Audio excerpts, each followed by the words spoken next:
Behold the awesomeness of the Nikon F2H-MD. I was really excited to get this camera into the store. It's one I've seen online before. I'd never seen in person. It's really cool. It's a special purpose high-speed camera that was made for the 1984 Olympics. It's the second version of the original Nikon F2H, which was made in 1978.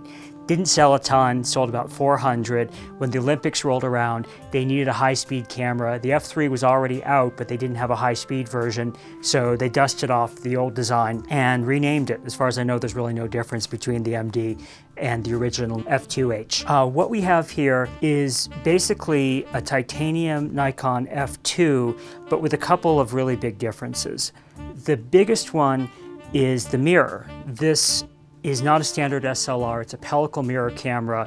The mirror is fixed and you shoot through the mirror. Half the light comes up into the eyepiece, half of the light goes through the film. It sounds weird, it actually works pretty well. When I look through the camera, I see a bright view. I don't see that there's a loss of light. You do lose stop and a half. There have been other pellicle mirror cameras. Canon had the Canon Pellix. The original Nikon F high-speed was a pellicle mirror. None of them sold particularly well, I think because the market was kind of skeptical of the design, even though it works well. The other big thing here is obviously that it's giant. What we have is 4 batteries instead of the standard 2, and that gives you twice the voltage. The motor drive, it looks like a standard motor drive. It's labeled MD100. I don't know if it's different other than the labeling, but it goes really fast. Couple other differences with the camera. The focusing screen is fixed. It's a fixed B screen, just an all-over matte. And then something that's really weird is that this is not a depth of field button. This is an anti-depth of field button, a full aperture.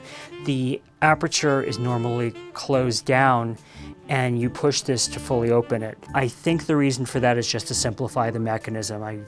That's the best I can do. There is no self-timer. I don't think a person would use a self-timer with this. One thing that's a little weird about this camera is that the top shutter speed is 1,000, which you would think would limit its utility as a sports camera, which is really the intended use of this camera. Otherwise, it's pretty straightforward F2. It is the titanium, and it's a really handsome black finish. I like this camera a lot, and it's fun to have. Actually, last thing that I want to mention, and maybe the weirdest thing about this, is the charger. It's a relic of a different era because it's just 2 standard chargers that are screwed to a board with an extension cord like you get at a hardware store, literally zip tied to the board. I don't know why they bothered to do this. They could have just given you 2 standard chargers, but I feel like it's a relic of a time when engineering was king at Nikon, and they made this thing, they said, it works well enough, let's ship it, so that's fun. So that's the Nikon F2H-MD. Thanks for checking it out. This camera is available in our store or at victorycamera.com. Thanks for watching, and we'll see you next time.